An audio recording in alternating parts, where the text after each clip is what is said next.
One day, I was chosen to represent my high school in a Monopoly competition. I had never heard there is a Monopoly competition among high schools. Everyone thought this is just a game of luck. Boy oh boy, I prepared tons of strategies to win this competition. With my big brain, to win any games, you have to understand the rules first.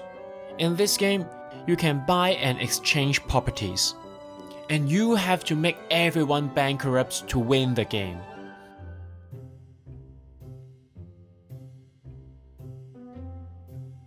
No! You can buy at the very beginning round as many as you like. You don't have to step on your tiny little property to build a goddamn house. Just collect all the properties with the same color. Then you can build as many houses you want at any time before a player rolls a dice. You can even create a hotel right away, once you make your collection.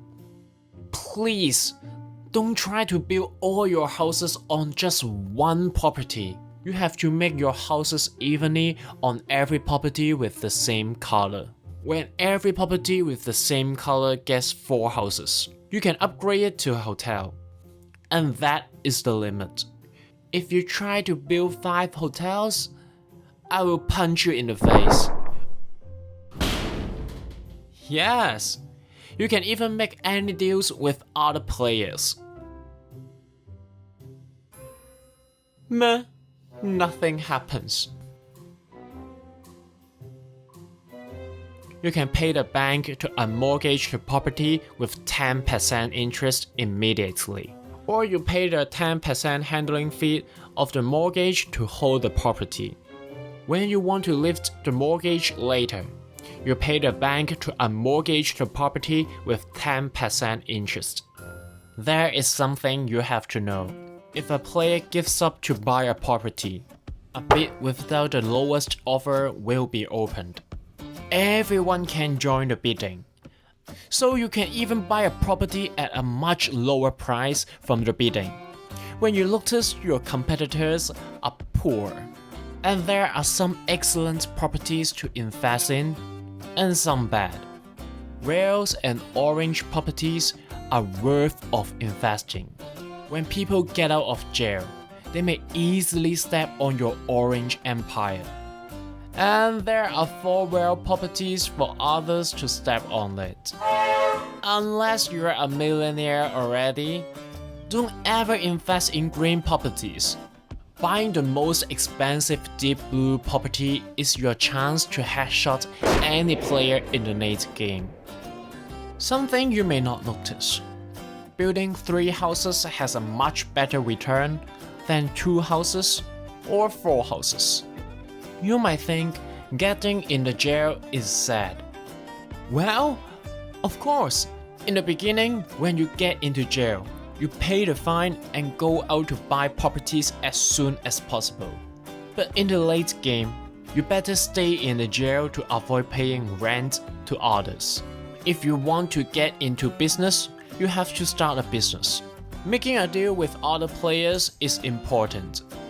I will say, hey, can I exchange your property? I'm willing to hand over all my cash. Once I took that property to complete my color group. Then I flipped all my other properties to be mortgaged and built houses with my fresh cash. Voila! I shared my tips with my teammates. After 2 rounds of individual preliminary, we got into the final. I thought this would be a tough one to handle. Our competitor would be the best of the best. But things didn't turn out like that. The final was a team challenge.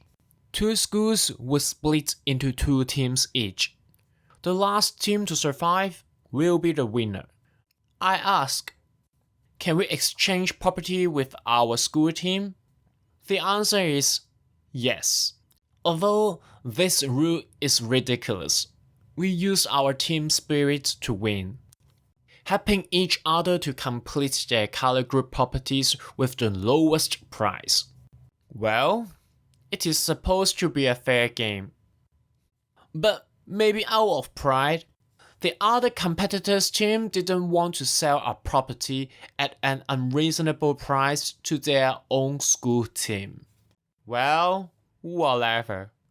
Winner, winner, chicken dinner.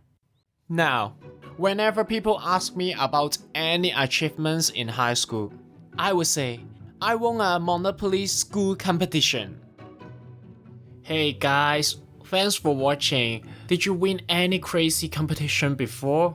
You can leave a message down below, I would really like to know. I spent a lot of time making this video and I'm learning a lot of stuff at the same time because I want to bring you a better video every single time.